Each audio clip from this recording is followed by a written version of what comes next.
who are sick or in need of prayer for any reason, they've come back and they've been working diligently still to prepare those quilts for individuals who may need them. They prepare them under COVID restrictions, wearing a mask, taking temperatures, and doing everything they can to be safe, but still provide for that ministry for folks. And we just want to continue to remind you, if you have someone who is in need of a prayer quilt, if you have someone who is in need of prayer, the forms for that are located in our lobby, and we would ask you take a moment, grab one, fill that out, and you can place it on the desk, or you can hand it to one of our quilting ladies if you know who they are.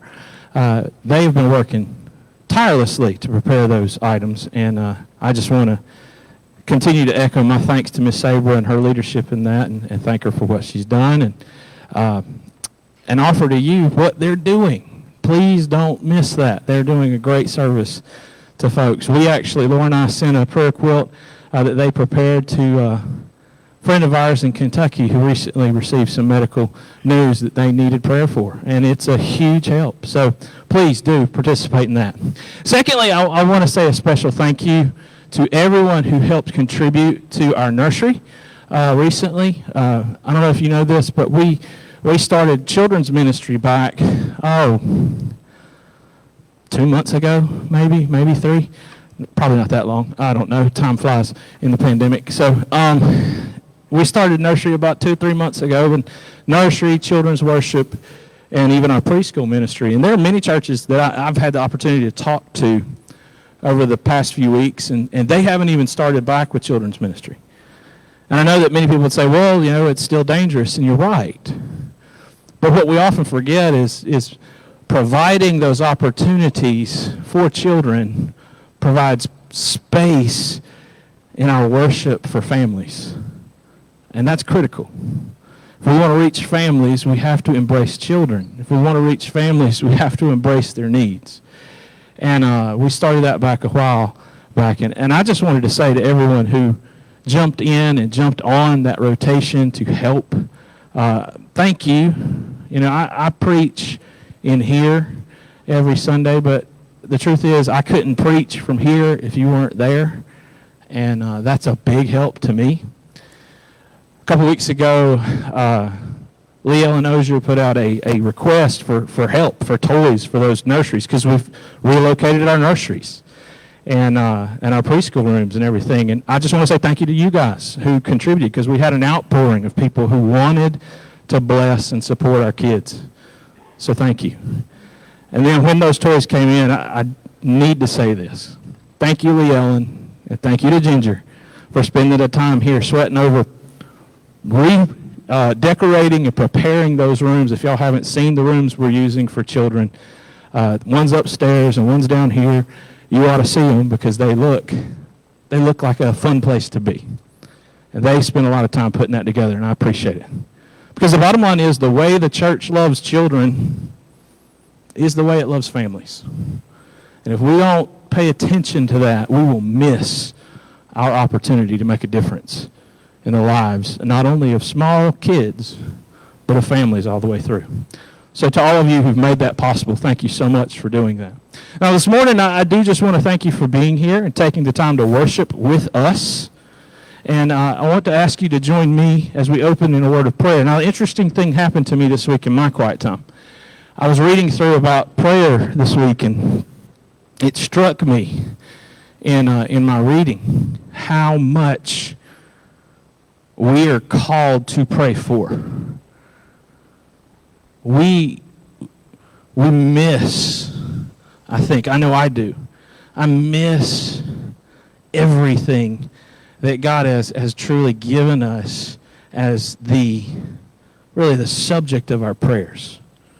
And this week I was reading, I was reminded that our prayers are called to be moments of praise, and they're called to be moments of pain.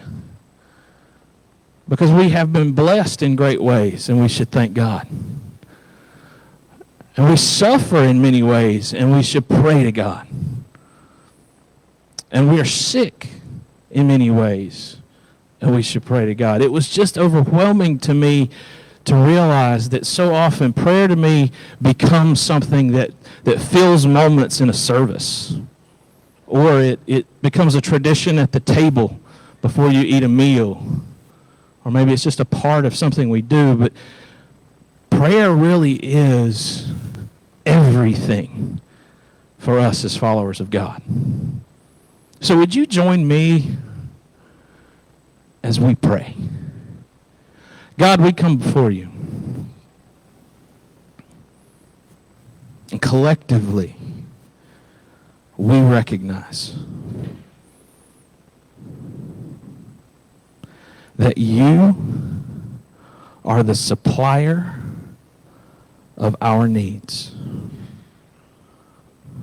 We understand that nothing we have in this life is by our own design, but God, it is a gift from you. Whether that be our health, whether that be our material things, whether it be, God, our relationships, what we have is a blessing. And even the things that God hurt us and are results of our own mistakes, they're meant to drive us back to you. So this morning, God, I come to you recognizing that my prayer needs to change. Not just because, or I don't need to just pray because it's a part of what I do, or a tradition I keep, or a habit I have. But I pray because of the relationship I want with you. And God, I pray that today we come before you in prayer. Not because of what we want to get out of it, but honestly, God, simply because of what we realize it is. A relationship with God. So as we come into this time of worship, my prayer, God, is that we would reflect upon all the things you have done in our lives. The blessings, the corrections,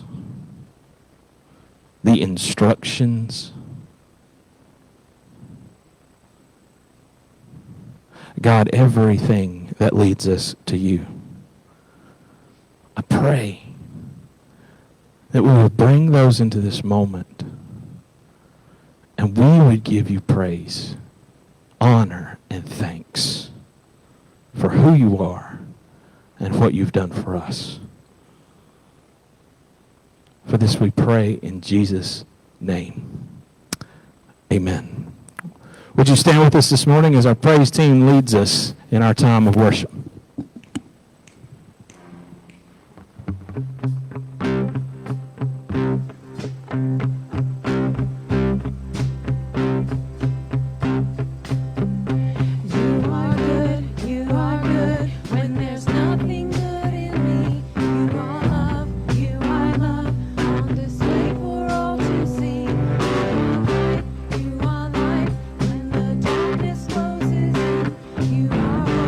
You are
next song, Trust in You. I know you know it from the radio. And it's one thing to say, oh, just trust God. But the reason we can trust him is because he knows tomorrow, and he's already been there. And so when I realize that, I don't have a problem trusting in him when something doesn't go the way I think it's supposed to go. So let's sing this together. Let's sing out and tell God that we trust him today and this week. Letting go of every single dream, I lay each one down at your feet. Every moment of my wandering never changes what you see. I've tried to win this war, I confess. My hands are weary, I need your rest. Mighty warrior, king of the fight. No matter what I face, you're by my side. When you don't move the mountains, I'm needing you to move. When you don't part the waters, I wish I could walk. When you don't give the answers as I cry out to you, I will trust, I will trust, I will trust in you.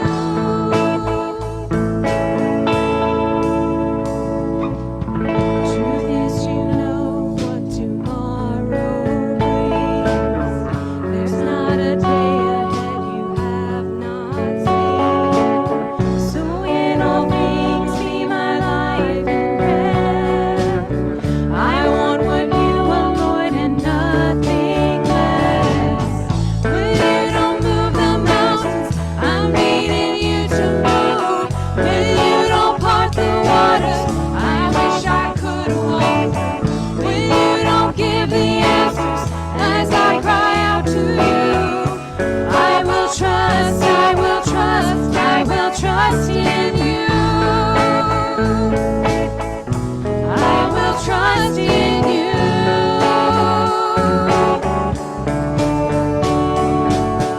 You are my strength and comfort. You are my steady hand. You are my firm foundation, the rock on which I stand. Your ways are always higher. Your plans are always good. There's not a place where I go you've not already stood. When you don't move the mountains, I'm needing you to move. When you don't part the waters, I wish I could walk through. When you don't give the answers as I cry out to you, I will trust, I will trust, I will trust in you. I will trust in you. I will trust in you. I will trust in you.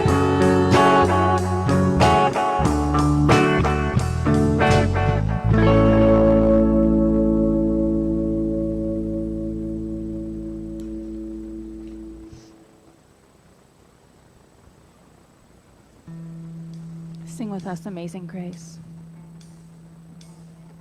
Amazing grace, how sweet the sound that saved a wretch like me.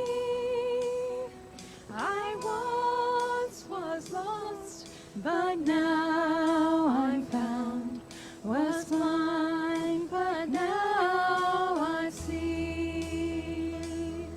'Twas grace that taught my heart to know, and grace my fears relieved.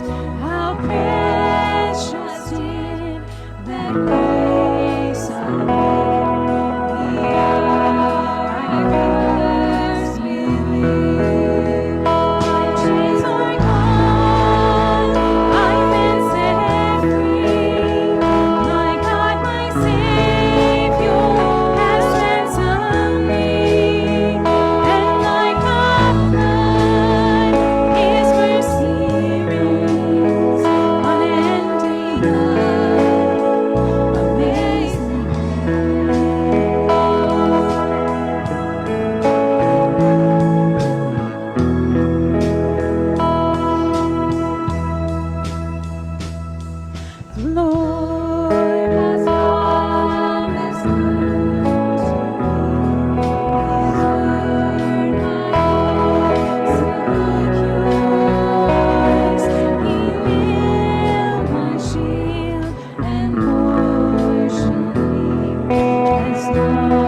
Good morning. Happy Valentine's Day. Wow. I feel the love in the room. That's right. That's true. That's true. I could have brought candy and just started throwing it at you. That's probably not a good plan. If you are with our elementary age program, they are leaving right now. So if you want to head back that way, if you're not in elementary school, don't go that way.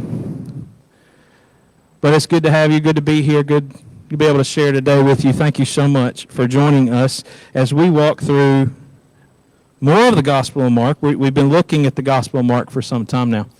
And today we really arrive at an interesting passage. Now in the book of Hebrews, chapter 11, verse 1, we're given a definition of faith. Faith is the evidence of things hoped for and the proof of things not yet seen. We normally live and operate in our world with that definition. If you're a Christian, that you've walked for very long, you've probably heard that definition of faith. The interesting thing is that sounds good, but what does it look like? That, I think, becomes the real question for us. Because for many people, faith is just what I believe. Faith is trust. It may be a synonym for many people for trust. Faith may just be a blind hope that some folks have. Biblical faith is a little different. As I've studied scriptures, I'm sure as you have as well, we understand that biblical faith is trust, but it's not blind trust. It's trust that's founded on the character and the promises of who God is. So we kind of see this connection in the Bible of faith defined by who God is and our trust in Him. And today we're going to take a look at a passage of Scripture that highlights faith, but it highlights it not in a definition necessarily way. It defines it for us in the reaction, or actually the demonstration of the person or of people of true faith, biblical faith. And the interesting thing for me, why would we talk about this? Well, it's because it's kind of the next progression through the book, but also because of this. This is what I really think is interesting. If you read the Gospels, Matthew, Mark, Luke, and John, and you study Jesus, there is nothing that Jesus is more impressed with. There is nothing that Jesus is more amazed by. There is nothing that he receives as more of a gift than faith. Throughout all of the Gospels, the times when Jesus is most impressed is when he meets someone who expresses deep faith in him. And on a day that we talk about love, we could walk through a chapter on love, and we could walk through a story about love. But the truth is, on a day we talk about love, here's my challenge to you. Love Jesus by giving him the one thing that he wants and he loves more than anything else that you will find in Scripture. Faith. Committed, deep faith in him.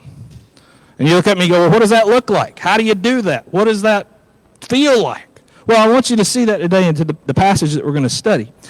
Because in this passage, we see what deep faith really does look like. We see how Jesus defines faith. That's why this whole book of Mark is so urgent. We talked about that, the urgency of the writing of this book, because in the end, Jesus is trying to communicate things through this book to us. And the one thing I want you to see today is he's communicating what faith truly is. And he communicates it through the lives of these people.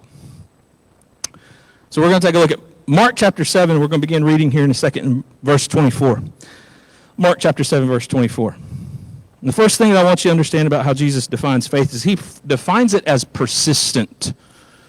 He defines faith as being persistent. Now, I don't know about you, but I can be honest when I say this. There's no other feeling in the world, there's no other experience in the world than the moment that you find out you're going to be a parent. I mean, it's an exciting moment, right? You hear, you learn the news, you see the test, your doctor walks in and says, yes, you're going to have a baby. It's like, oh boy. My whole world just changed. And then you have that baby. You bring that baby home, and this happened with every one of our kids, but we get home, carry him in the house, shut the front door, and you go, now what? Because they're ours. We have to figure out what to do with this thing. We got to feed it, change it, make it sleep. Please, God, make it sleep. I don't know if y'all have been in that boat. I have. But there's no feeling in the world like that moment when you realize, I'm a parent. I'm responsible for this child. I'm responsible for this life. I'm responsible for their good, their bad. I mean, there's so many things that all of a sudden hits you like a weight. And in the story we read today, we find someone who felt that kind of weight. There are moments you love being a parent. When you hear your child laugh for the first time, when you watch them take first steps, when you play with them and you see them smile, even when they do some things they're not supposed to do, when they steal the candy and you're like, don't do that, and you realize what they went through to do it. I mean, there's things that we laugh at and we enjoy, but then there's moments of being a parent you don't like. You don't like it when your kids are sick and you can't do anything to help them. And that's frustrating. You don't like it when your kids are hurt and you can't do anything to fix it. You don't like it when you sit with your child and they realize emotionally something hurts and you can't fix it. There's moments when it hurts to be a parent. And today in Mark chapter 7, I want you to see one of those parents and how they took that experience and they turned it into a beautiful expression of faith. Look with me at Mark chapter 7, verse 24. He, that is Jesus, got up and he departed from there to the region of Tyre. Now, if you look back in the story and you realize where Jesus was, we're moving away from his mainly his experienced ground, his Capernaum, the Sea of Galilee, the places that he's been ministering. And he gets up and he leaves and he heads toward the region of Tyre.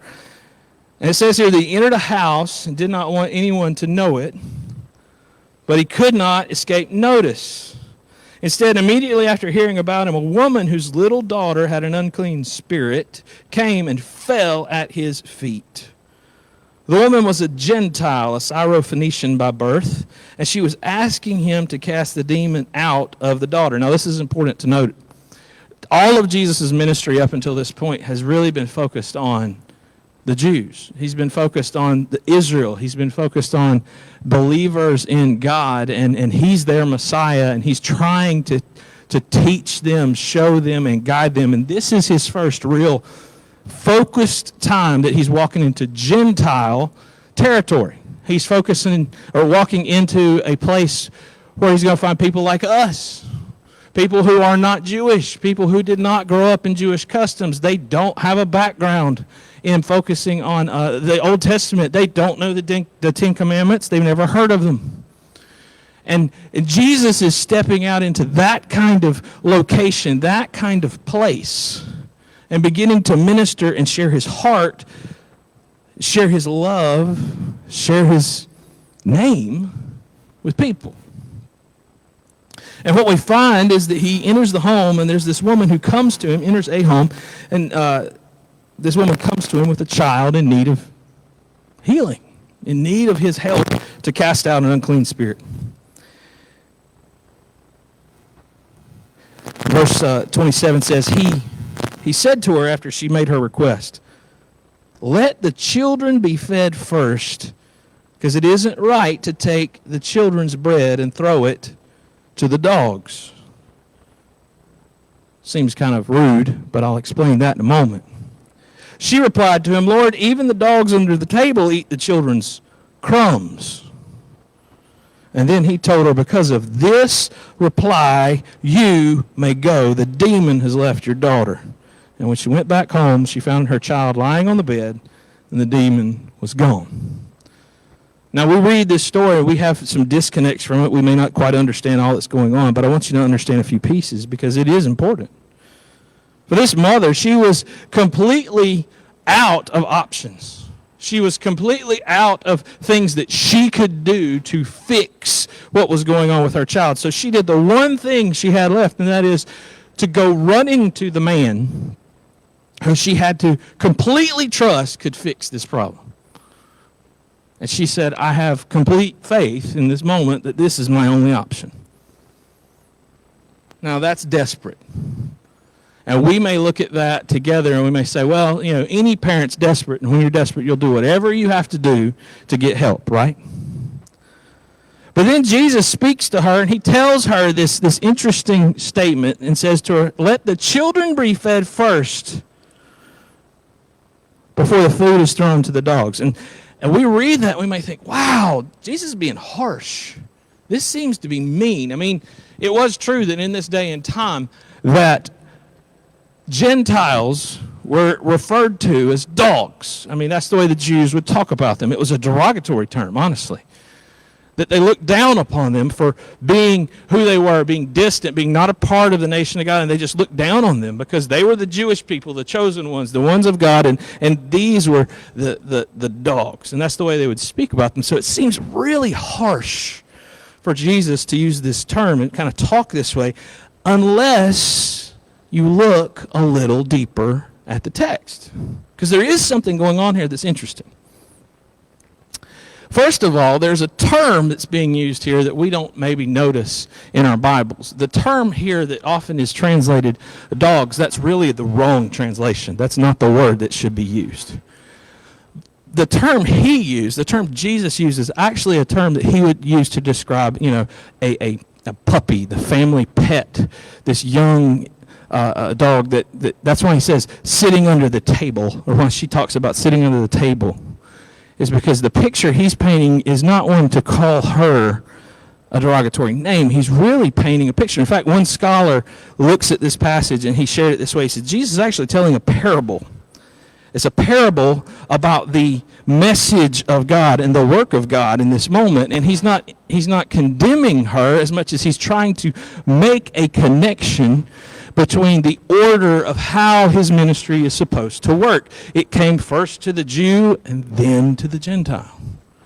And his point was to say this, please, ma'am, my affection is for all people, but there's an order to how I need to serve people. There's an order. The Apostle Paul would say the same thing. I mean, he described it in Romans chapter 1, verse 16. When he said this, I'm not ashamed of the gospel, which is the message of salvation through Jesus Christ, because it is the power of God for salvation to everyone who believes, first for the Jew and also for the Greek. First for the Jew and then for the Gentile. That's the picture that Paul paints. Now why? God had an order for how he brought the gospel to the world. He brought it first to the Jew. And we may look at that and go, why? Why would he bring it first for the Jew? That just seems... Why did he pick them? I don't know. You can ask him. Here's what I do know about what happened when Jesus came. He spoke and taught in synagogues, towns, in the Jewish countryside, because they were the people that should have known who he was. They were the ones who had all of the Old Testament and the law. They are the ones who had the prophecies of his coming. They are the ones who have been taught that he would be there. And they were the ones that should have known that when Messiah comes, he will set us free from sin. And we will be his chosen people to lead the world to follow God. That was the point.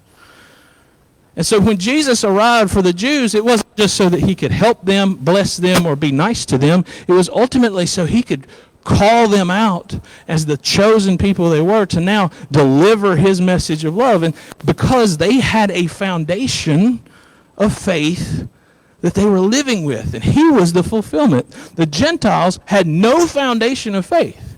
Jews believed in God, the God that was written in the Old Testament. Jews understood the history of the Old Testament and all that God had done to deliver them from Egypt, to give them a nation, to guide them, to punish them, and then to bring them back. All of that they knew. The Gentiles believed in multiple gods or no gods. They had no Bible. They were a completely different setup. A completely different group of people. And so when Jesus came for the Jews, it wasn't just because they're better than everybody else, but he came to them because they were already prepared to ultimately do what God wanted to do, which is to reach the rest of the world with his gospel. So they were the first line of workers in the gospel. That was the goal. And so Jesus' ministry ultimately was kind of the first trip of recruiting people to carry the gospel to the world. And so when he reaches this woman who's a Gentile, who, again, does not have the Jewish background, does not have the belief system, doesn't have all that stuff that is ready, but she already believes him, who he is and what he can do. And he says, there's an order to what I'm doing. Please understand. And she looks at him and she makes this statement. Even those family dogs that are under the table, they wait for the children to drop the crumbs. Even the last to eat are hungry for what the master has to offer. That's what she was saying. Even those who have their place in the order of things. You go to my house, you'll find 2 dogs. Those 2 dogs can drive me crazy. They wake me up in the middle of the night because they want to go out. They bark at everything that moves in the yard. They have chewed on things throughout my house. But my wife still pets them and loves them. Notice I said my wife does. My kids tolerate them at sometimes. They're still a part of the family, right? And there are many people who will tell you up front that their pet, their dog, they're going to take care of. And what this woman was looking at him and saying is, look, those that are next in line for this message, next in line for this life-altering gospel, we need it. I need it. And I'm waiting. And Jesus looks at this woman, and he realized something. That she was going to hang on, waiting for him to do something. Now, you may look at the passage, you may look at the story, and you go, I don't know if this is really faith. Maybe she's just desperate. She's reaching for straws. I would agree with you. There's some limitation in this picture to go, is it really faith that's defining this woman? But the truth is, if you compare it to Matthew chapter 15, where the same story is told from a different apostle's perspective, Matthew brings out a very interesting point in Matthew 15:28. In that moment, he says this, that Jesus replied to her, woman, your faith is great. So he saw something that maybe we can't see, or something that we like to excuse. She's just desperate for her kid. No, she had great faith, according to Jesus. What made it great? Well, there's only 2 things that define what she believed that would show kind of the depth of her faith. One, that she believed he could fix this problem. That's pretty great. That means that she had complete trust that Jesus was who he said he was. But 2, she was not taking no for an answer.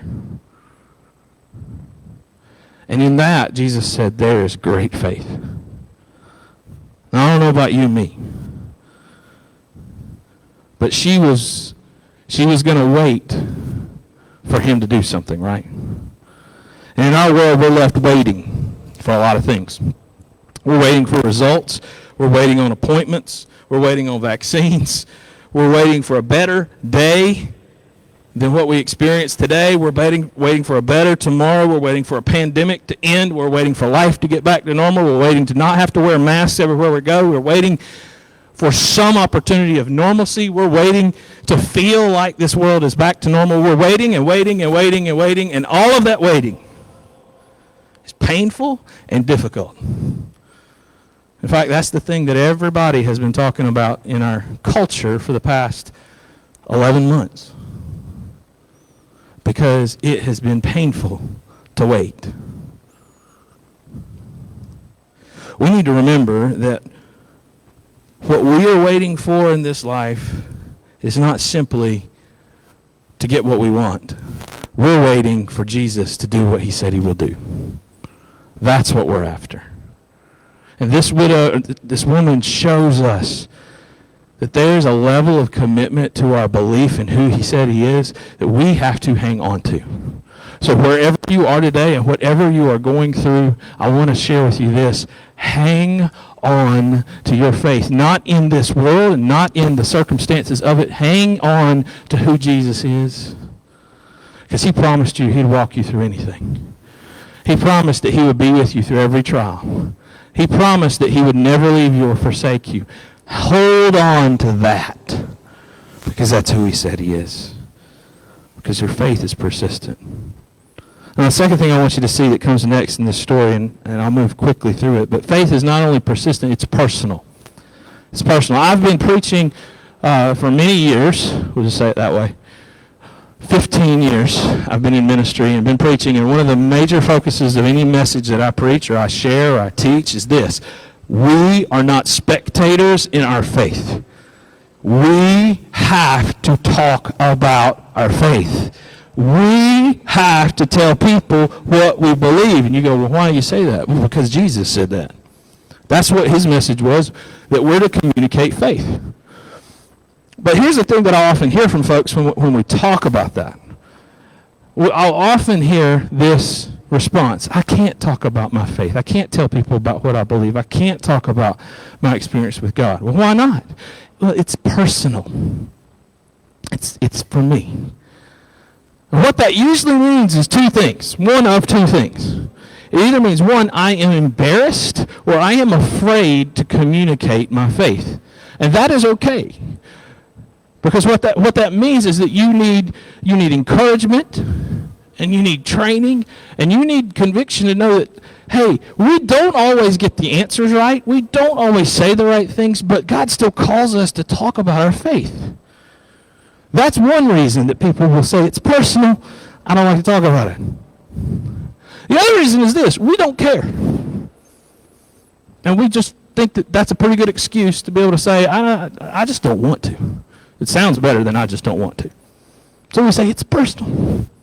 But the problem is we don't realize that personal doesn't mean private. Personal means personal. It means one-on-one. It means very close. It means very intimate. And I want you to see that in this story that comes up next as we read here. Verse 31, it says, again, leaving the region of Tyre, he went by way of Sidon to the Sea of Galilee through the region of the Decapolis. Again, all this is coming through Gentile territory, heading back toward Jewish territory. Verse 32 says, they brought to him a deaf man who had difficulty speaking, and they begged Jesus to lay his hand on him. So he took him away from the crowd in private, and after putting his fingers in the man's ears and spitting, he touched his tongue, and looking up to heaven, he sighed deeply and said to him, Ephphatha, that is, be opened.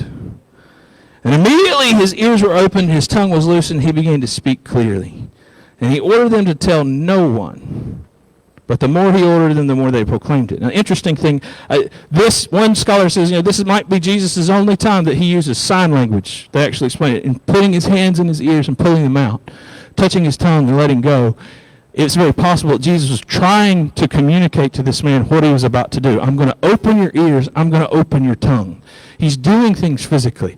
But here's the thing that's interesting to me when you read this, is that people cared enough to bring this man. Now, that's happened before. Remember, 4 men brought a paralytic, dropped him through the roof, right, for Jesus to heal and forgive.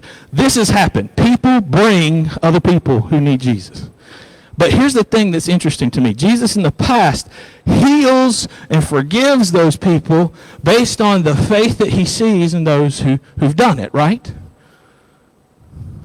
And in this moment, he stops and he goes to this man who cannot speak and who cannot hear.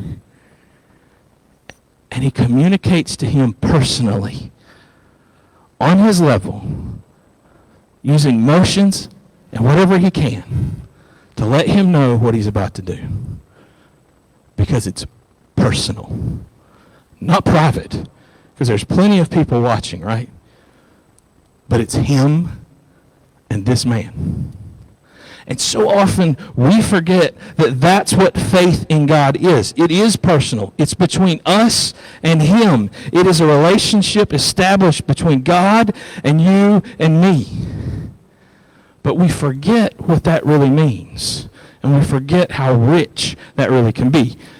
Last week, our world experienced one of those cultural moments in a different way than it ever has, and in the Super Bowl. And there was a lot that was taking place. I don't know if you watched it, don't know if you cared. May not have had teams in it that you were even worried about. You might have watched it for the halftime show or for the commercials. That's usually what my girls are interested in. That stuff with the people running around the field doesn't matter, but hey, there's some good stuff in between, right? So we watched, if you watched the Super Bowl, you saw the Tampa Bay Buccaneers win. Now, the most interesting thing that happened that I witnessed over the past couple of weeks didn't happen at Super Bowl. It happened a couple weeks back on the way to the Super Bowl. The Tampa Bay Buccaneers had to go to New Orleans to play the New Orleans Saints. And they played them, and they beat them. And after that game, something very interesting happened, something that I was fascinated by and was intrigued to watch, because the news caught on to this and actually took pictures and showed it. I'm going to show them to you in just a second. But Tom Brady, the quarterback for the Tampa Bay Buccaneers, I don't know if you're a Tom Brady fan. I'm not. Never have been. He's never played for a team that I rooted for. It's not I look at him as a bad person. He was usually playing against the people I was rooting for, so why root for him, right? Well, anyways, a couple weeks back, he was in New Orleans playing there, and his team won. He went to the locker room. He fulfilled his responsibilities, got himself cleaned up, talked to the media, finished all he was supposed to do as the quarterback of the winning team. And then he did something personal. He walked back out onto the field at the New Orleans Mercedes Superdome. Is that right? I don't know. He walked out on their field. And he met somebody.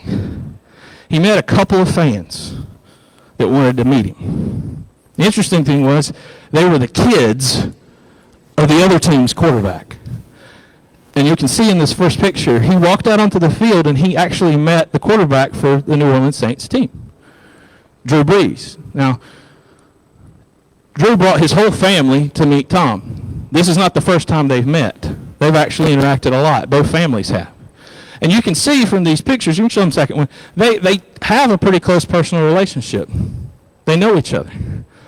But in this environment, in this moment, there's something that we normally experience that people love, and that is they get an autograph, right? How many of y'all have some kind of autograph somewhere in your house? Some rooms, you better raise your hands. I know you do. Yes, Jake. You have to have, folks, they have these autographs of famous ball players. Maybe it's not a ball player. Maybe it's somebody else. Maybe if you go to my house, I can show you signatures of pastors and preachers that I've met. And I've had them sign some things because it was amazing to meet this person. And that's great. And these kids, I have no doubt, would have been excited to have Tom Brady's signature, even though Tom Brady just beat their dad, right? But they would have loved it because at least they could take it home and have it. And I'm sure they've got signed stuff of his. But he did something else. And I want you to see this. He sat there and he played catch with those kids. I don't know about you. I can have an autograph, but I will never forget that. I got to play catch with Tom Brady. Now, my dad's Drew Brees, got it. But I got to play catch with Tom Brady. That's something I'm never going to forget, right? I have to think that's what these kids were thinking. Oh, my God. I mean, Dad gets to go on the field all the time, but I got to go play with Tom. Why in the world did you tell that story? Because all too often, you and I approach faith just like that. We look at Jesus, and we want an autograph.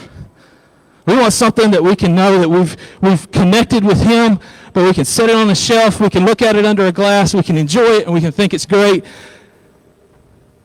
And it's something that happened in the past. But Jesus wants something personal. He wants to run out on the field of life with you and me, and he wants to go through this game. He wants to experience it with us. He wants you and me listening to him, walking with him, and experiencing life, struggle and success with him. He doesn't just want to sign something for you to stick on the shelf. And our faith is so much more than what we experienced on a Sunday morning in a service. It's what you live every day. And if all we do is look at God like we're looking for an autograph that we can hang on the wall, we're missing what faith is supposed to be. It's personal. And I don't know about you, but that means I personally ought to be walking with him and knowing what it is he's trying to teach me. If you've never experienced a personal relationship with God, I'd love to be able to share with you how that's possible. Please grab me after our service today and just say, you know what, Pastor, I want to know what that's like. I've never had that. But all it means is this, that you do just like the woman. And you say, I just need you. And I need you now to change my life. I need to be forgiven of my sin. I need to give my life totally to you. And I trust you, Jesus, to walk with me personally through life and to save me. That's what being saved means. That's what a personal relationship with God looks like. But the third thing I want you to see from today is it's personal, but it is not private. Because here's the piece I want you to understand. Faith is, yes, persistent, it's personal, but it's proclaimed. Look with me at the verses we just read, verse 36. He ordered them to tell no one, but the more he ordered them, the more they proclaimed it. Wow. So they didn't listen to Jesus. Verse 37, they were extremely astonished, and they said, he has done everything well. He even makes the deaf hear and the mute speak. I read that because I want you to hear that moment. Jesus is trying to contain the excitement. That's why he's trying to say, hold on, don't go running around telling everybody. I still want to be able to get to folks and share my message. But they couldn't stop talking about what Jesus had done. And I want to make a connection for you to close. Why was this Gentile area so receptive to Jesus Christ? They're more receptive than the Jews. They're more excited for what Jesus is doing than the people he came for. Why? Because it's already been proclaimed to them. In Mark chapter 3, we hear of Jesus' teaching and we read this verse, these two verses. It says, Jesus departed with his disciples to the sea, that's to the Sea of Galilee, and a large crowd followed from Galilee, a large crowd followed from Judea, verse 8, Jerusalem, Idumea, beyond the Jordan, and around Tyre and Sidon. There were Gentiles already seeking Jesus out before he had ever left the Jewish territory. So there's people, Gentiles, already searching for his message, and they're taking it home. And that would be pretty impressive, that these people who heard him in Mark chapter 3 are impacting people in Mark chapter 7 to open their hearts to the gospel, not because they're preaching, but because they're just saying, Jesus is the real thing. Y'all got to see him. You've got to hear him. You've got to understand. This is amazing. They're just the crowd.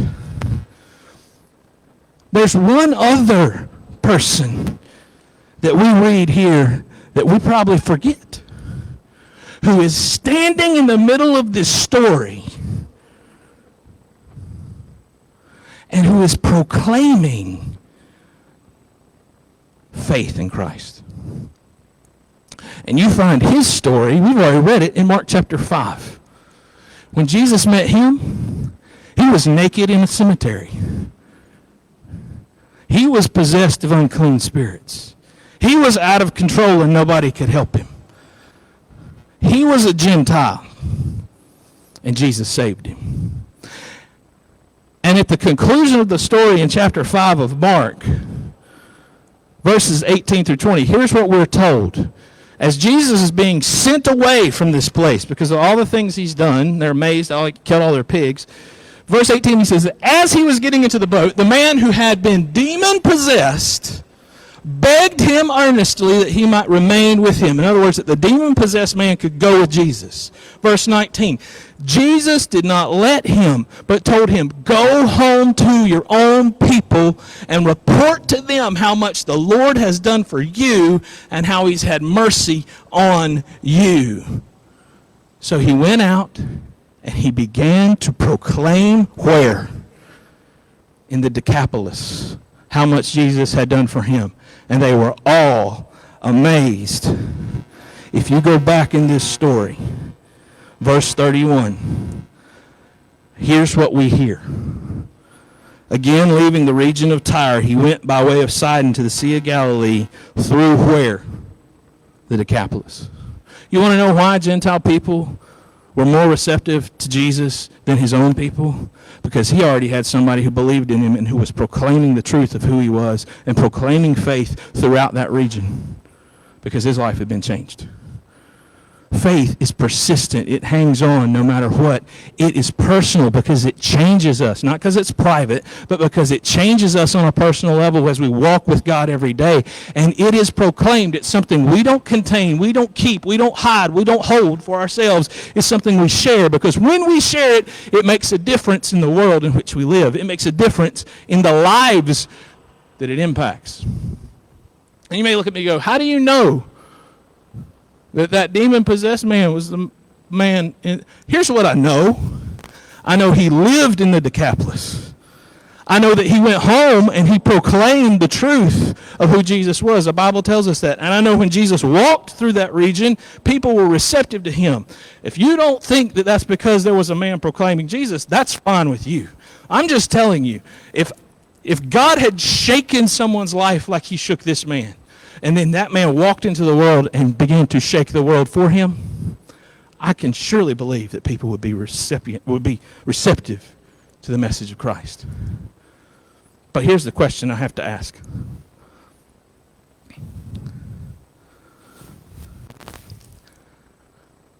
What would have happened if that demon-possessed man would have gone home after being healed and said, that was good, I'm going to get back to the life I've lost, and never told a soul about Christ? The truth is, I don't know. I know God doesn't need us to do what he wants to do. I don't believe that God couldn't reach people if he wasn't willing to share the message. But I do believe this. God wants to use us just the way he used this man. He wants to use you. He wants to speak through you. He wants to share the love of Christ through you. But we have to choose whether we will be spectators in our faith, autograph recipients, or if we will be compassionate and passionate for Christ. Faith, in Jesus' eyes, is more than blind belief. It is a motivated belief. A motivated belief that he is who he said he is. He will do what he said he will do, and we are called to follow him. And what that means is that faith is persistent even when it's difficult. It is personal even when we feel distant from God. And it is proclaimed not because of how good we are, but because of how great our God is. The question for you today is, what kind of faith are you living with? Because God wants your faith in him to be complete. And when your faith is complete, I promise you this, he will be impressed. He will be excited. He will be pleased. And if that's what it takes to please Jesus Christ, after everything that he's done for you and for me, shouldn't we do everything we can to show it to him? Thank you. Would you join me as we close in a word of prayer? Father, we come before you today. And we thank you, God, that you love us so much and have loved us so much that you would give your Son to save us from our sin, to bring us into your personal relationship with you so that we could walk with you daily, we could enjoy your presence, we could be blessed by your love. Today, God, I just pray that we would be motivated to show faith. Not just in blind belief, but in total trust in who you are. Because, God, when we do, it pleases you. Help us to trust your hand and your will. Help us to trust your promises and your way. Help us to put our faith in you so that you will be blessed and impressed by our hearts and excited for the relationship that we have. There are many of us here today, God, I know, that are facing difficult circumstances and situations. I pray that in their personal relationship with you, God, they would find this week strength and encouragement to hang on, even when it's difficult, even when it's a struggle, even when it's painful, to hang on because of who you are. Be their strength, God. Be their sustainer and be all they need. And God, for the rest of us who are hanging on to faith, God, who are holding on to you, don't let us be private with you. Help us, give us words, give us conviction, give us a heart that just says, I've got to talk about what Jesus has done for me. Help us not to be spectators. Help us, God, to be personal. For this we pray in Jesus' holy and precious name. Amen. I know what you're doing. You're looking on the stage right now going, wait a minute, somebody didn't cue the band. But today I asked them just to forego our final song because we do have a matter to come before the church, a matter of business. So I just want to say two things. One, thank you, first of all, for being here and worshiping with us. It's been a pleasure and a blessing to have us, everyone, to be here. And if you are visiting with us, if you are unable to stay, if you need to leave, any of those things, I'm giving you your opportunity right now. Our children's program, they're going to hang on for a little bit to help us with this. But we're going to try to be as judicious with our time as we can. But if you need to leave, you can do that. I'm going to invite Steve, our moderator, up to the podium. Steve, I'm going to get you a different microphone because I've been real personal with mine. And we'll get going from there and get started in just a moment. If you need to step out, please feel free.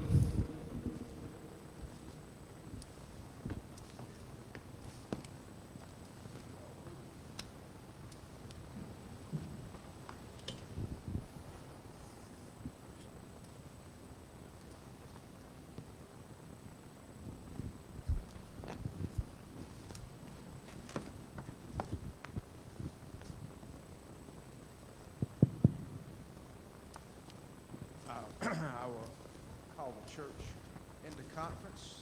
Let's have a little prayer. Father, as we come together today, we pray that in the matters that we're going to discuss today, that you would give us guidance, that you would give us wisdom, you would give us the words to say and the questions to ask, and all things that are done here today for the betterment of this church and for your betterment of your ongoing glory service to you as we participate here today. We pray that whatever we do and keep in mind who we're here to serve. We ask this in Jesus' name.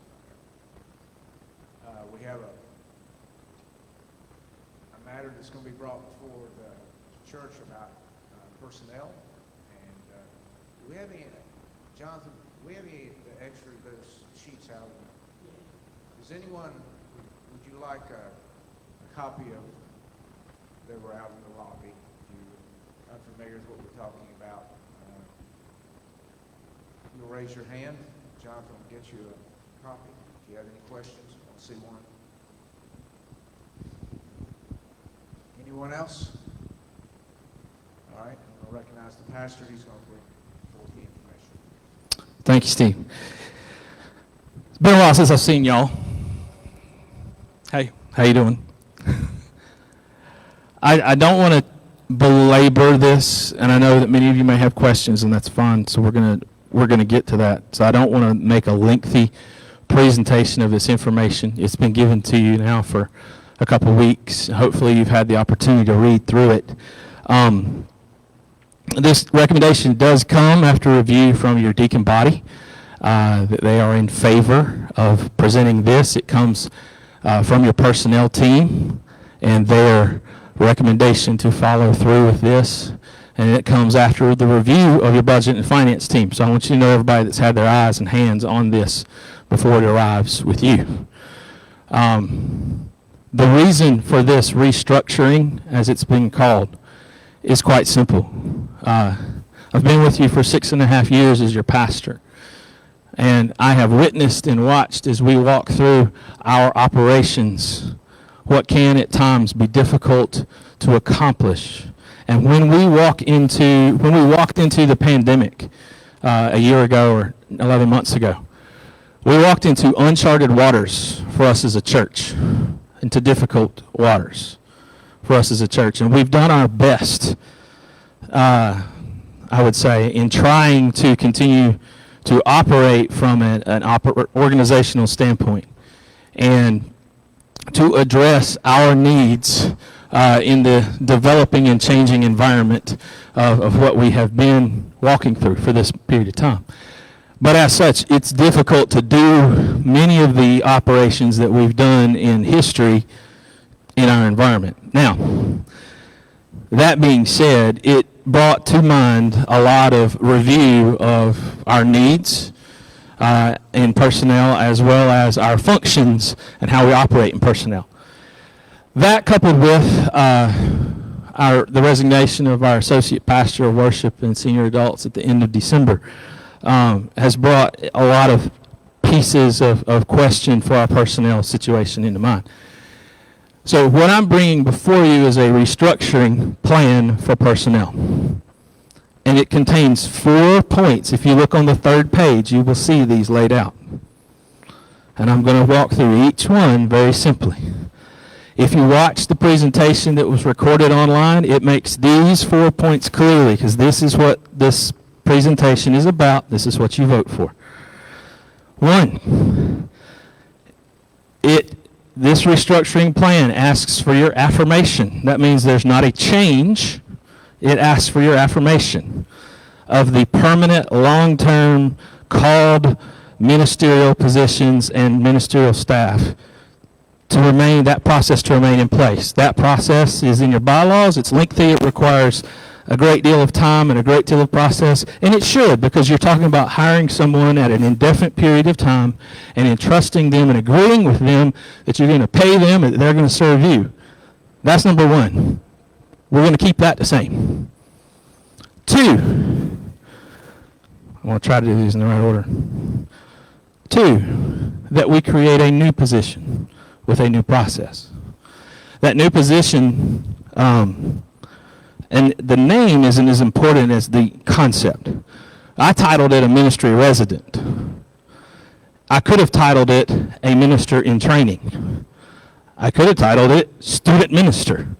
But student minister actually says you're a minister to students, not a minister who is a student. And that was really our goal and focus. A ministry resident, that position is a full-time position.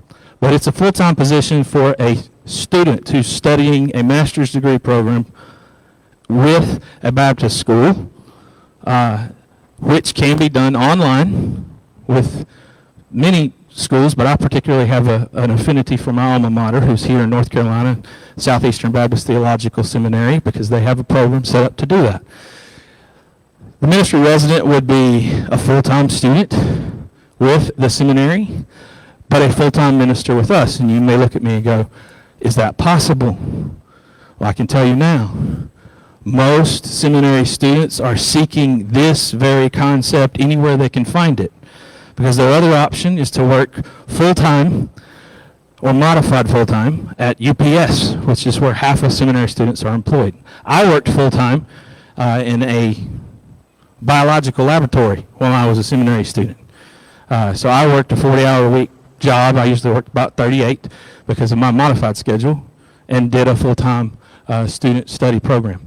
The student study program, or the degree that a seminary student would pursue, takes 3 years. It's 90 hours. That's why we're looking at a ministry resident program of 3 years.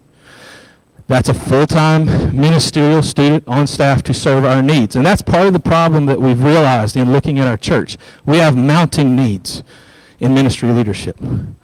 Worship, senior adults, those were occupied by our previous position. But we have extensive needs in leadership in youth, leadership in children's ministry, leadership with families, leadership in technology. If y'all don't understand how much technology work we do, go look at the wires. It's massive. But we have leadership needs in senior adults. We recognize that. We said that. But the point of all this is simply this. We could hire, literally, part-time workers for students, for children, for seniors, for technology, for music, for any number, outreach being a key area we need to focus on. We could hire part-time positions across the board for all of those. But one thing that is important is that we have dedicated people seeking ministerial experience to really pursue these. That's expensive. Something I explained in the presentation online is that's a price tag. It's a high price tag and a high experience tag. And so can we create a position that's different? The ministry resident, minister in training, minister who's a student learning to be a minister, if you want to call it any of those, fine. That position is created at this level to give them a 3-year term to serve with us, to complete their degree, and to serve our needs. Now, a couple of things that you need to understand about that. One, I don't think any one person can cover all of those areas of need we just mentioned, and we don't intend that. What we intend is to concentrate an individual in the areas of strongest need and strongest fit. So right now, I'll be honest with you, my first inclination, my first drive is that I need to find someone who can lead in youth and children, because that's a ministry that we've neglected for a long time. And we desperately, as we walk through the pandemic and figure our way out, we need help. We need that. Our future as a church needs that. And that's an area that I look at and I go, that's where we've got to focus. But at the same time, we need to be able to look at the needs across the board and make the adjusted appointments to some of these other roles. A ministry resident gives us some flexibility in assigning their responsibilities, but also it gives us flexibility in what will happen. A permanent staff position is just that. It's a permanent position, which means that we've hired someone and agreed that we're going to pay them and keep them indefinitely, unless they're a terrible person or unless they decide to leave. And in both cases, that's really bad. It's difficult for us to kind of walk through, right? A ministry resident, a student who's a minister in training, we know they're going to, our plan is for them to leave in 3 years. You go, well, why would we do that? Because we recognize that turnover happens. We're just controlling it from the perspective of how long they serve with us. And the truth is, if someone were to come and serve with us in that role, and they were really good at their job, and our church grows, which I pray it does, and we reach families, which I pray we do, and we need a full-time person, and we go, hey, we've had this guy for 3 years. They're doing a fantastic job. Then the church will go through their process to vote on and call them as a full-time person. Because, number one, you're affirming that process anyways. We're not changing that. We are creating this new role. Now,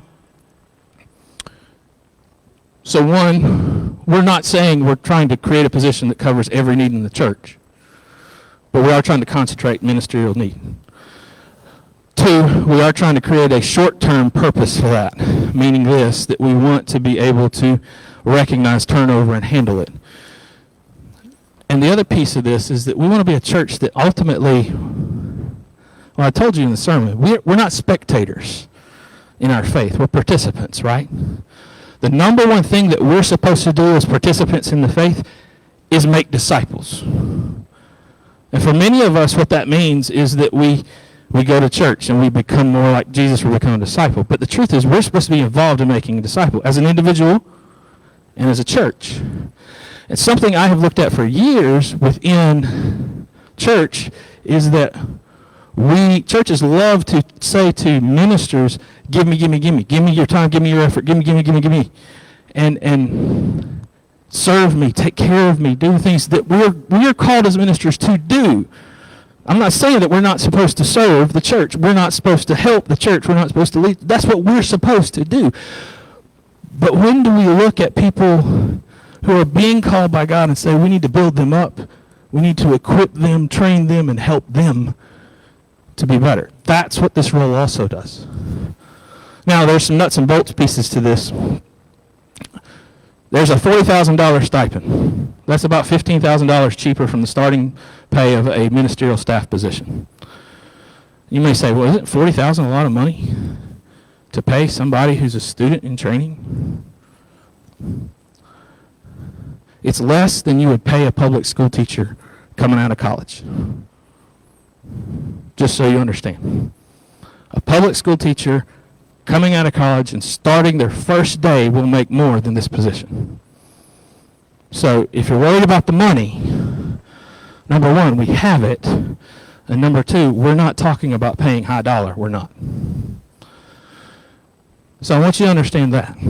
I want you to understand that this is not 5 different areas of ministry we're dumping on one person. This is not high cost, because it's not. And it's not trying to remove responsibility from the church either. One of the pieces of the ministry resident role is that I'm asking, because I wrote this proposal. I'll just be honest with you. I wrote it. I presented it. Because I want to see the church move forward and have opportunities to grow. But one of the things I asked for in writing this is that the process for locating, hiring, and holding this individual responsible would be under the role and the responsibility of the pastor that oversees them and the personnel team that is assigned for personnel. Which means I'm asking the church to vote to support the deacons, the personnel team, the pastor, and budget and finance who agree with the plan and allow them to do the job. For many of you, that's different than anything you've ever done, because if you hire somebody in the church, you vote on it. And I get that. The difference is I'm not talking about permanent, and also I'm asking you to trust us because you've already put us in these positions. Let us lead. That's the ministry resident. And I'm going to tell you something. This is not to brag on me. This is something that I think is exciting. I shared this with a couple of different organizations, including our state convention. They're actually starting to use it right now. They're beginning to find ways to put it in place across our state. You may say, well, are we the first people ever to do this? Not really. I've been through 2 churches that utilize the same concept. And I have watched a church grow significantly in how they staff people by using this concept. So I don't want you to think that we're being brand new. We're kind of stealing it, putting our name on it. But at the same time, we're trying to use what works. That's the second piece of the proposal. 1, affirm the permanent long-term staff proposal, permanent long-term staff hiring process. 2, approve the ministry resident process. Minister in training, student who is a minister, any name you want to put on it. 3, we have in our current bylaw structure, and I'm asking you to affirm this concept and just leave it be. Affirm it, not change it. We have in our bylaw structure the understanding that if someone is hired, even for ministerial purposes, on a short-term basis, that they are hired by personnel and pastor. I'm asking you to affirm that.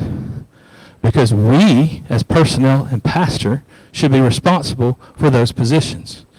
And I would like to change those titles from short-term contract positions to interns and interims. I'll give you the quick definition. An intern is a student who's learning about ministry or someone who's learning about the role. It can be up to 20 hours or as little as 5 or 7. And it's short term. I'm not hiring somebody indefinitely. We're talking 6 to 12 months. That's the concept of an intern. An interim, still a short term hire, is more hired for someone for their skill.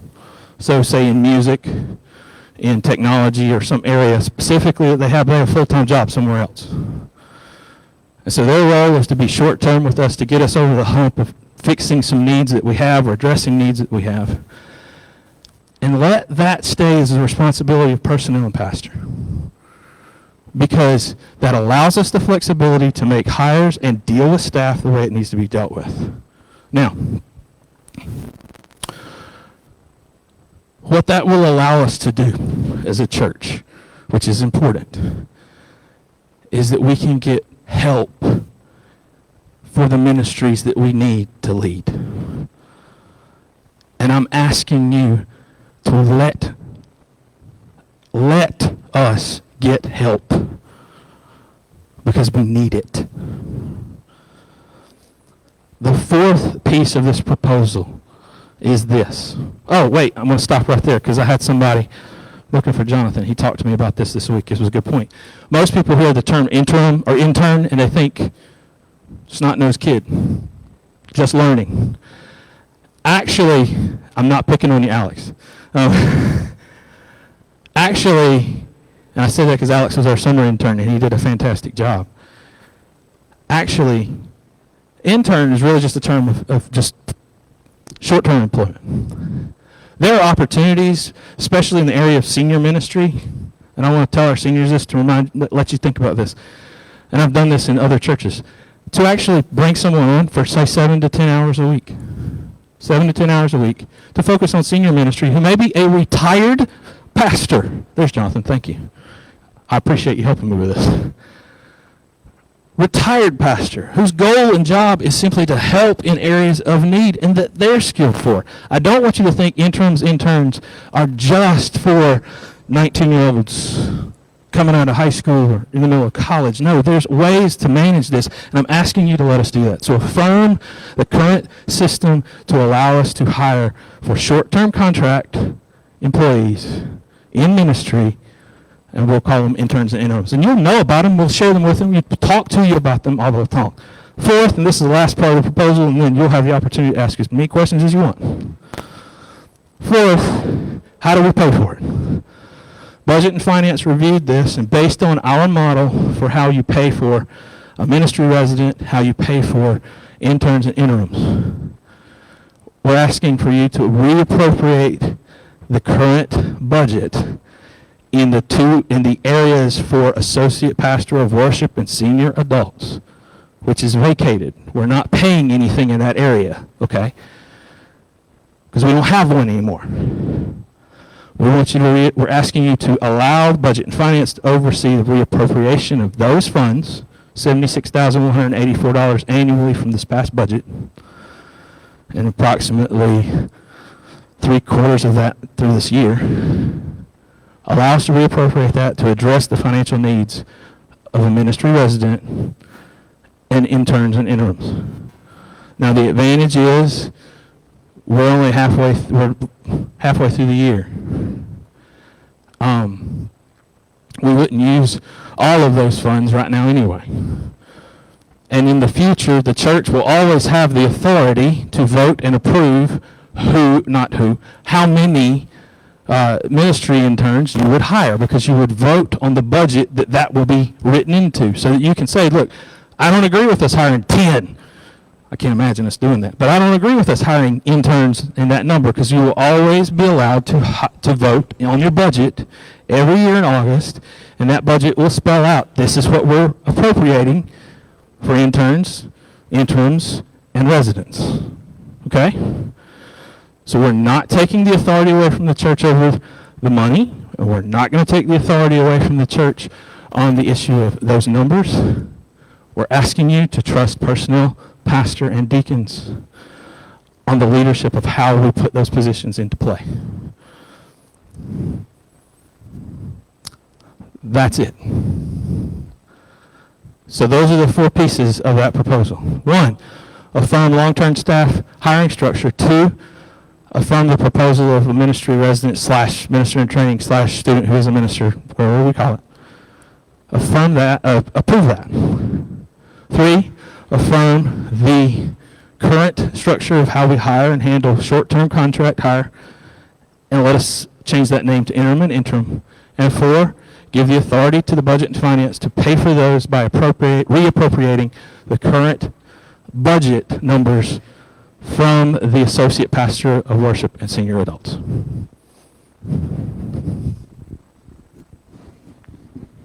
All right.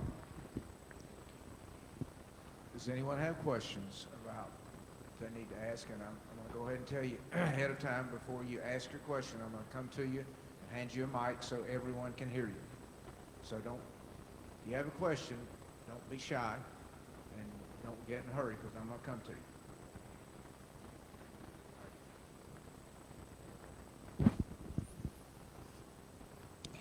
Hey, I just have 2 questions. So what happens after the 3 years? Like, So if a ministry resident is with us for 3 years, they obtain their degree, and they complete that 3-year program, we are at that point left with the decision as a church. 1, do we need a permanent person in this role? And if so, we will have to assign that permanent role. If it's a children's and youth, if it whatever, that person? we will have to assign that role. And then the church will be allowed to vote to make that person that role if they want. But that being a permanent role, that's the responsibility of the church. And so we will allow them to make that permanent role decision after that program is complete. Gotcha. If we as a church say, okay, we've loved having them, but we know we need to move, we still need youth and children, but we can't move it to a permanent role. The best we can offer is this level of a role. Then I'm going to tell you up front that I'm advising that person that they need to be praying hard where God's going to send them. Because at that point, they've got 3 years of experience and a degree. And a church that needs them and can afford a permanent role can give them a raise. We are then looking at the situation going, what do we do? And the answer is we continue our process and we bring in a new resident and continue training. Now that may feel like, oh my gosh, you're talking about turning over every 3 years. It's right. But in Southern Baptist life, most times you turn over a staff member every 18 months.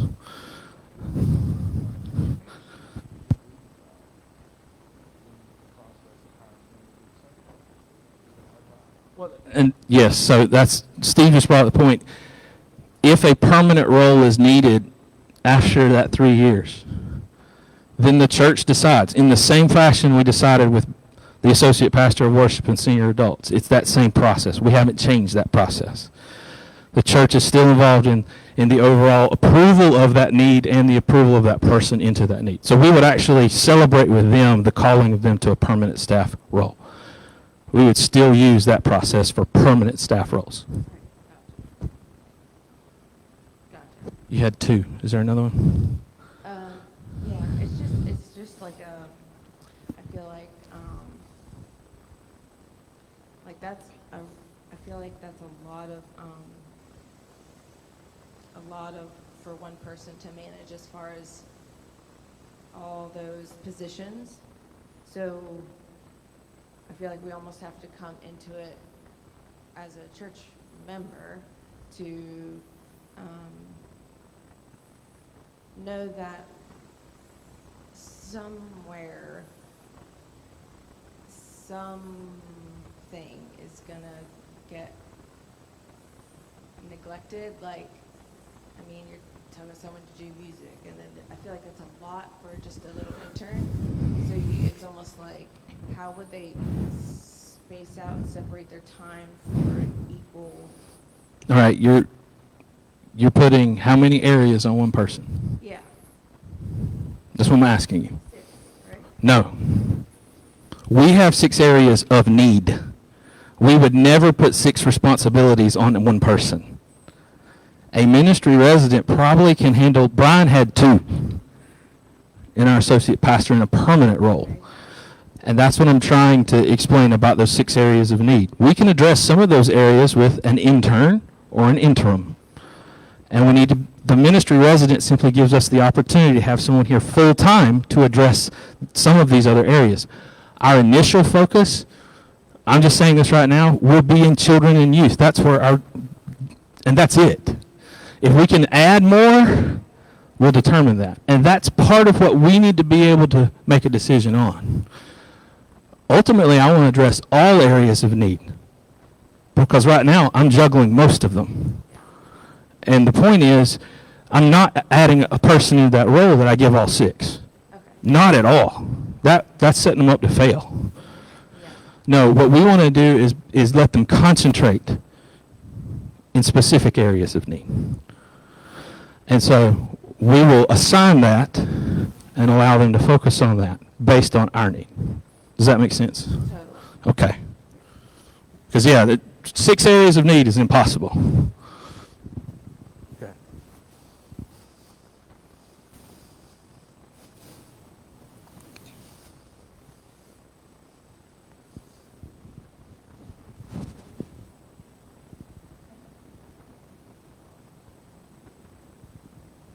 All right, she has 2 questions. Who is on the personnel committee? The answer to that is myself, Anna Summerlin, George Summerlin, and Tom Adams. There you go. Tom Adams. Any questions that you have, Tom has all Tom the Adams. answers to. Okay, and the active deacons, the question is the active deacons. Go, Steve. Let's see if you can do it. No, I can't. Tyler, Jake, Tom, Tom, Dale, Dale, Jamie, Jamie, Bud. Bud. That it? No. What? Dan Brandon, Dan Brandon. He has a part in this. He's the chairman. Dan Stutzman, Dan Stutzman. and Jim Gudger. Okay. You got those? Right. That's all 9.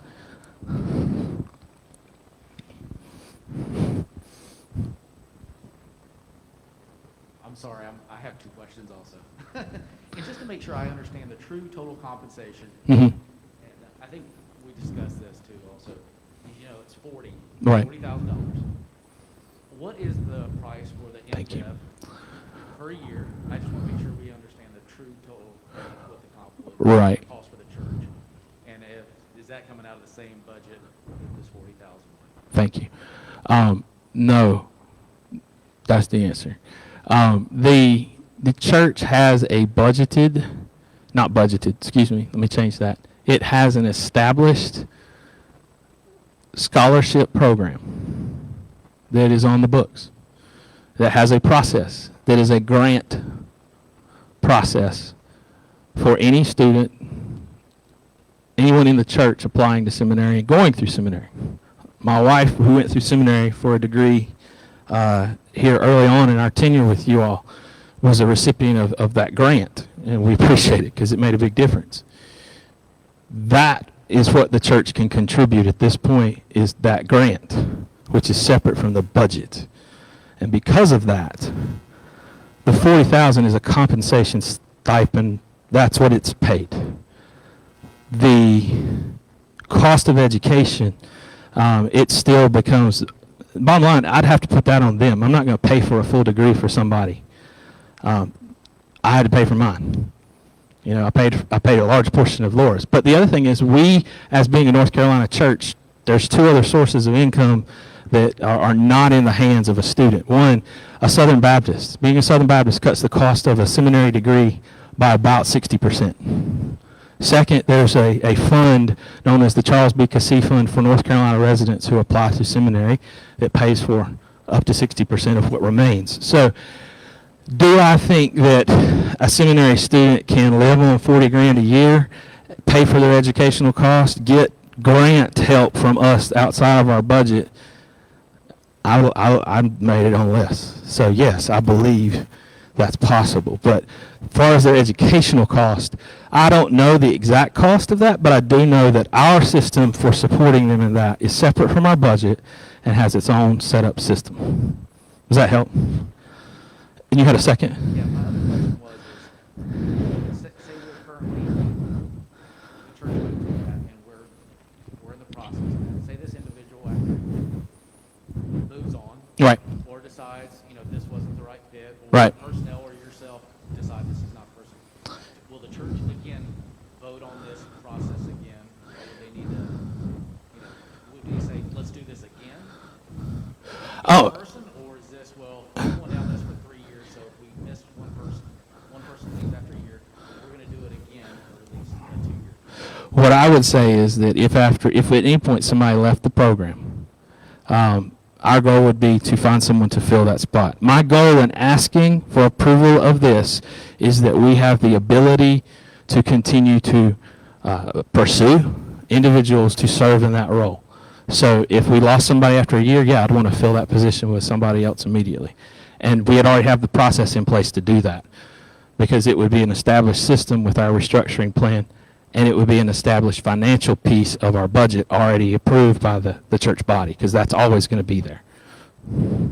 I know Don's got a question, and I think, Ann, did you have one? Oh, and you've got this.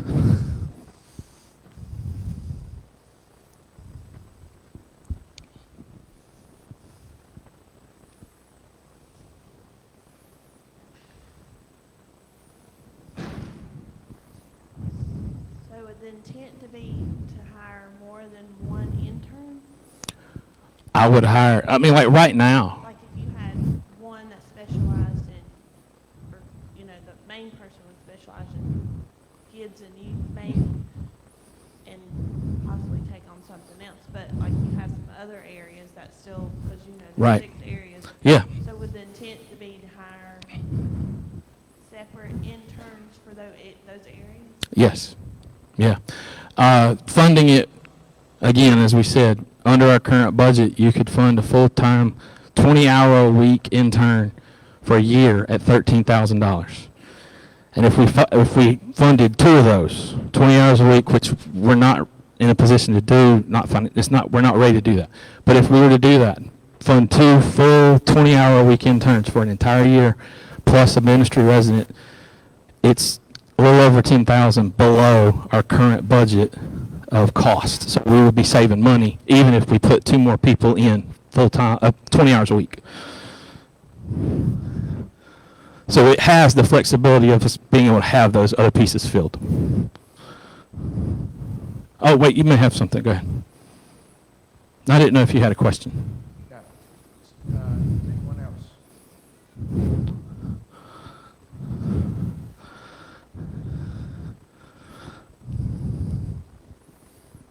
One of the big changes is the hiring of the Mm-hmm. Hold it closer, Don. Hold it closer, Don. Yes. One of the big changes is the hiring of the interim people, staff, without church prior approval. Mm-hmm. It will be approved on the basis of the need identified and, I guess, the personnel committees. Yes. Deacons involved in that. Deacons would be part of the recommendation that, yes, that's a need. Yeah, they would definitely approve the need. And the path would be determining the need and who we would hire. Right. Establish rates, prices. Yes. Is the church going to be informed, or are they just going to show up? They'll be informed every time we make a decision like that. But the job approval, the job descriptions will be approved by the personnel committee without church approval. That's what I would ask for, based on the fact that we're given that. But how is the church going to be informed of the people being hired? Is there a need for the church to know Yes. I mean, I would love to be able to simply to introduce that individual and have the church meet them, spend time with them, and talk to them based on the fact that they're willing to take on that responsibility. Okay.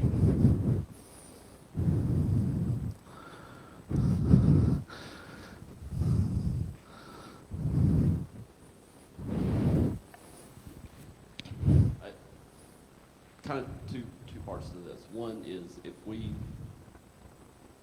I think we're calling this like an interim type of position where the person's rotating, but it really is, it's a permanent position, right? It's not a permanent person, but it's a permanent position. Right, yes. In other words, we're setting up a system that we can fill in ongoingly. Is that what you're saying? Yeah. Are we creating too cumbersome a system of many moving parts to solve a different issue? So if we're wanting to be able to move people into specific roles, Mm-hmm. and they're not called positions, and we want this to go through deacons, personnel, they write the job descriptions, it goes through you and all that seems like one piece, and it's a functional thing. But I think we also have permanent needs of the church that may or may not at any one time be getting met. So if we know students and children and all that's a permanent need of the church, is there a reason we wouldn't just hire somebody that would be permanently doing it, knowing they could be gone in 18 months, but they could be gone in 18 months anyways if we did it for a 3-year deal?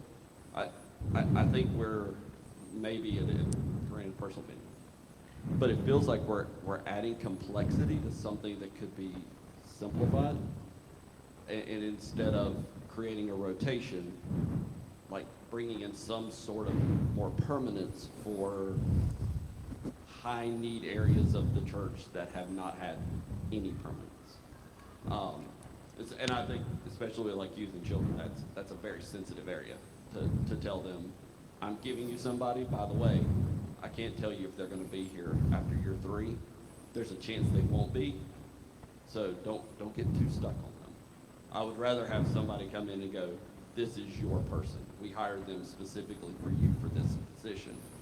And we call it a call position or not, I don't care.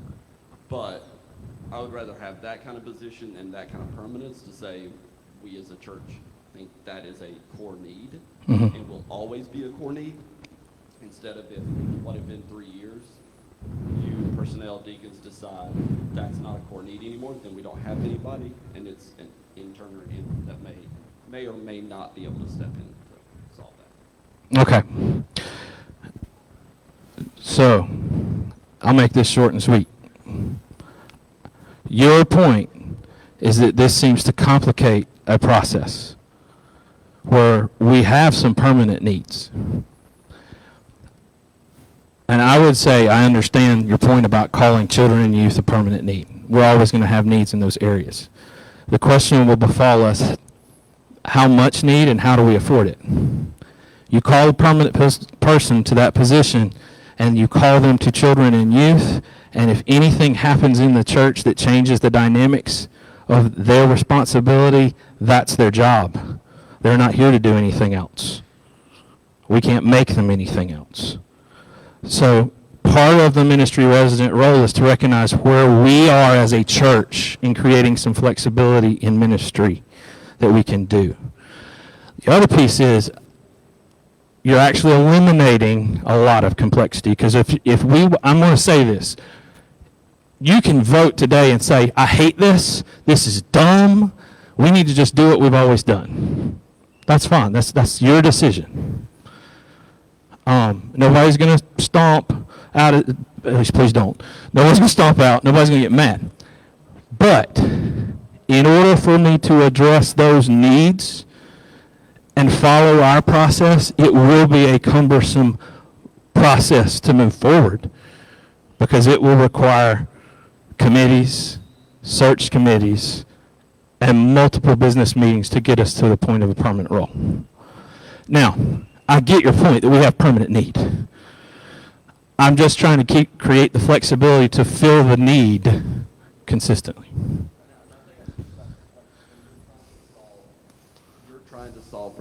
complexity of the process by adding a position and then creating like movement. I mean, my lean is that I would rather solve for the process, and I don't care what person or position you kind of put in place. I see your point. If you solve for the process and the function, it takes care of the rest. So you would be in favor of, and let me simplify this for everybody else. Don't even worry about the 3-year thing. Don't even worry about the title of the resident thing. Just empower the pastor and personnel team and the deacons to hire and minister students and children. No. Okay. What I'm saying is, if you have a prioritization of needs, as you've said, that's great. But I would rather that position, if it's a called position, it goes through the regular process, just like you said. If it's not a called position, then the process itself is simplified. Maybe we don't need a full-time minister of students, maybe it is part-time. If it's not called, it goes through the same process. Mm-hmm. Maybe it is full-time. If it is, it goes through the same process. I think we're adding a position Mm-hmm. plus changing the functionality plus adding this other stuff Mm-hmm. when just the problem that we have in the complexity is within the process of hiring somebody, Okay. not necessarily the roles and all of that stuff. Okay.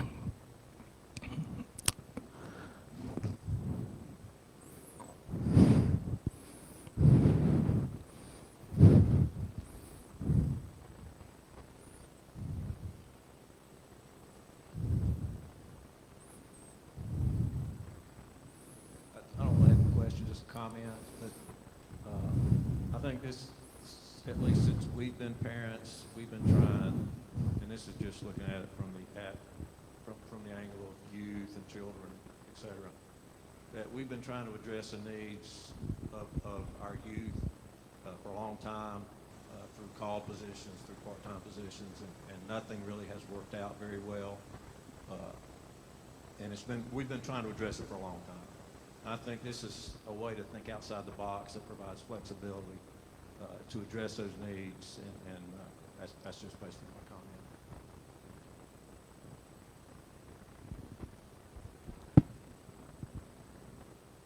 I don't know if this is in parliamentary procedure or not, but I say,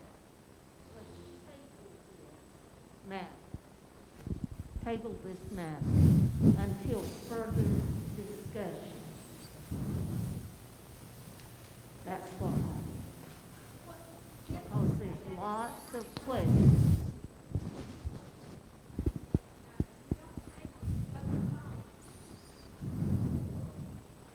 Hold on.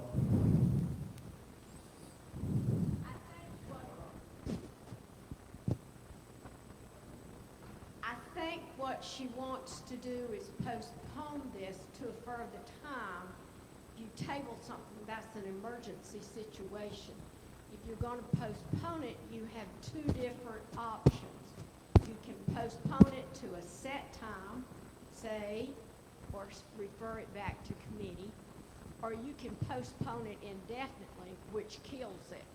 I don't think she wants the second option. I think she wants to postpone it to a specific time. Am I correct?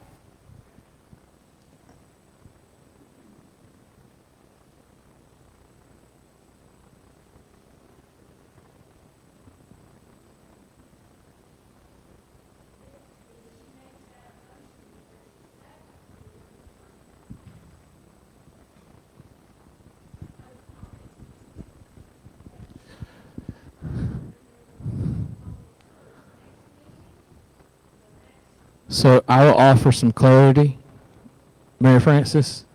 I will offer some clarity right now. There has been a motion made on the floor to postpone this matter. In order for that motion to carry, it must first, Rebecca, be given a date at which point in time you want this to be revisited. So you decide on a date. And now, you decide, and I'm going to explain the rest of it. When she names the date in this motion, it then has to be seconded by someone on the floor. Once it is seconded, it can be discussed as a postponement, and it can be then voted on as a postponement. If it passes, it will be postponed till the date she puts on the motion. If it does not pass, we come right back to where we are in the presentation of the motion. So, Rebecca, do you have a date that you want to put on the motion? 4 weeks from today.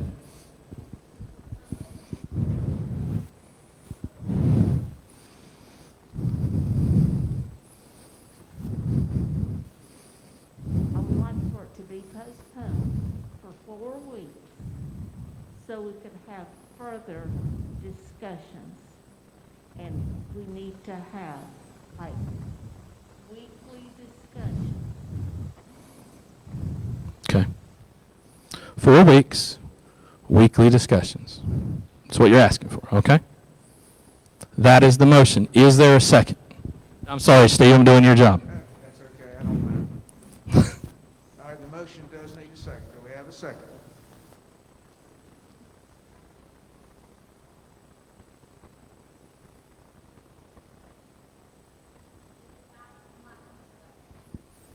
I'm sorry? Then it dies from a lack of a second. All right. Motion dies from the lack of second. Do we have further discussion?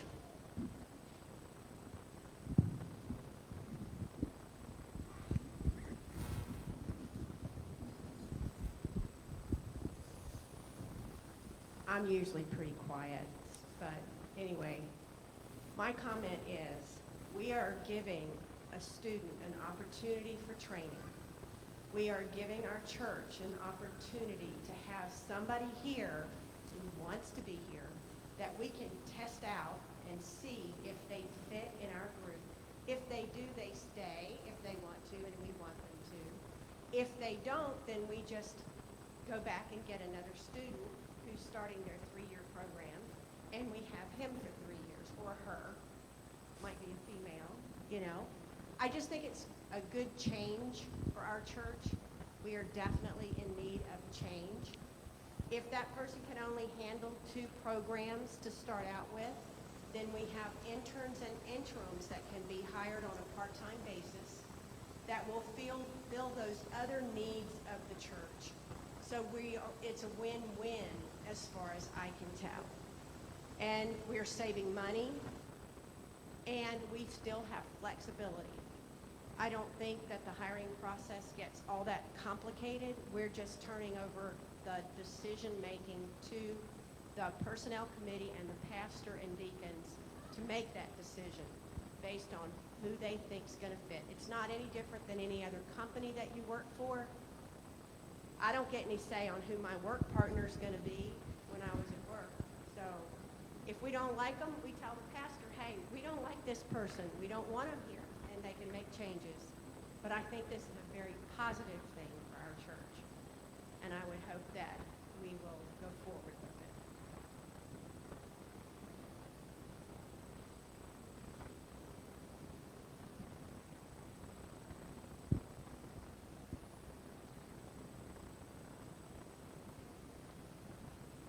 I make a motion, we postpone it for 2 weeks to get some clarity about where this is actually heading and to answer some of those other questions.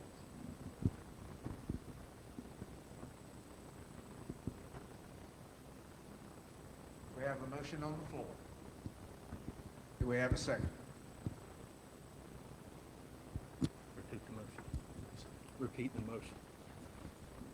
The motion on the floor is, I'm going to let Justin repeat it himself. To postpone the vote for 2 weeks to allow for further discussion between now and the time of the vote. Motion is to postpone for 2 weeks to allow further discussion. Do we have a second? We do have a second. Rebecca.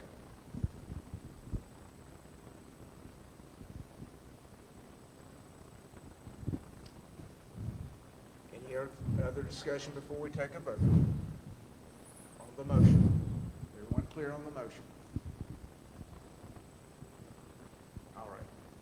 Those, we're going to vote by uplifted hand. Those that vote for a postponement of 2 weeks to further discuss the issue, please indicate it by your uplifted hand. 1, 2, 3. We have 3. Those opposed to the postponement, please indicate it by the uplifted hand.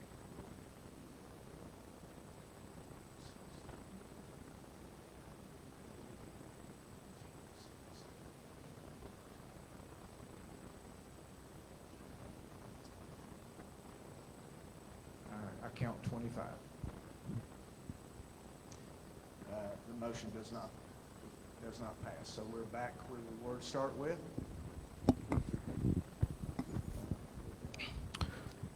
We still have discussion.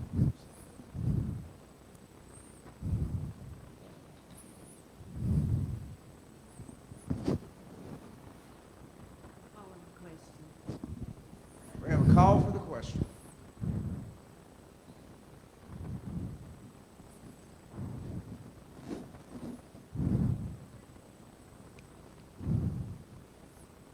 All right, at this point, this parliamentarian, ready for a vote?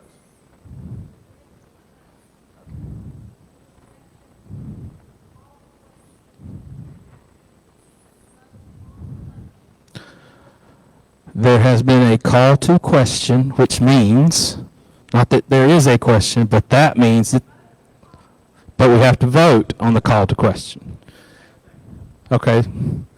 Stan seconds the call to question, which means that we're going to vote to end discussion and vote on the matter.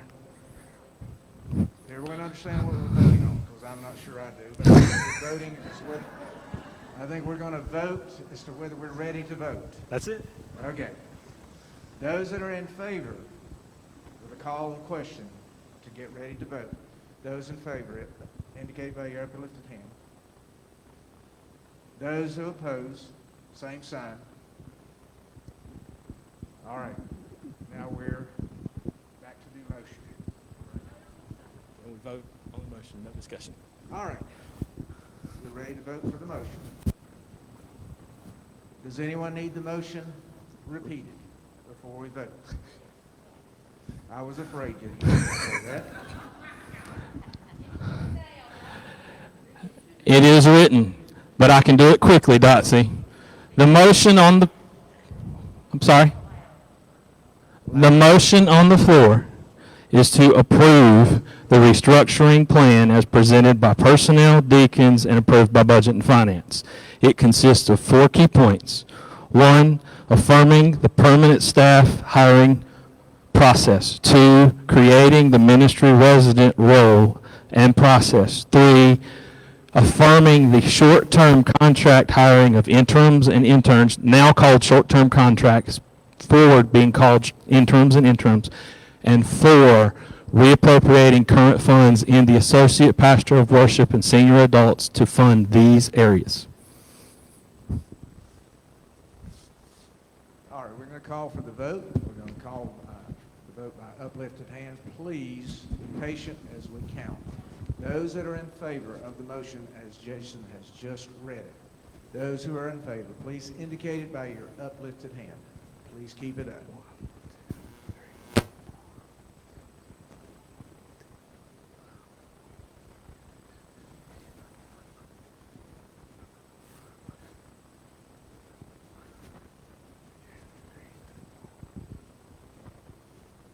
34, I just saw one come out.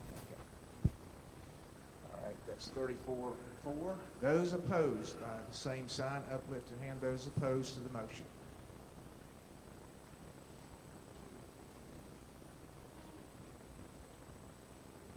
Three opposed.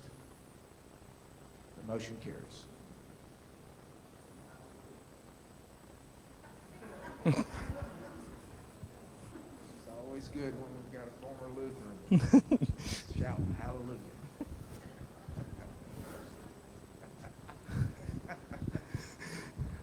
Okay, at this point, we are not discussing any other items, but do we have any other discussion on this particular item?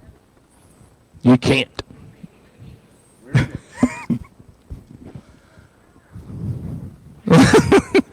We have a motion to adjourn. That's right. We have a motion to adjourn, so we stand adjourned. Thank you. Thank you all.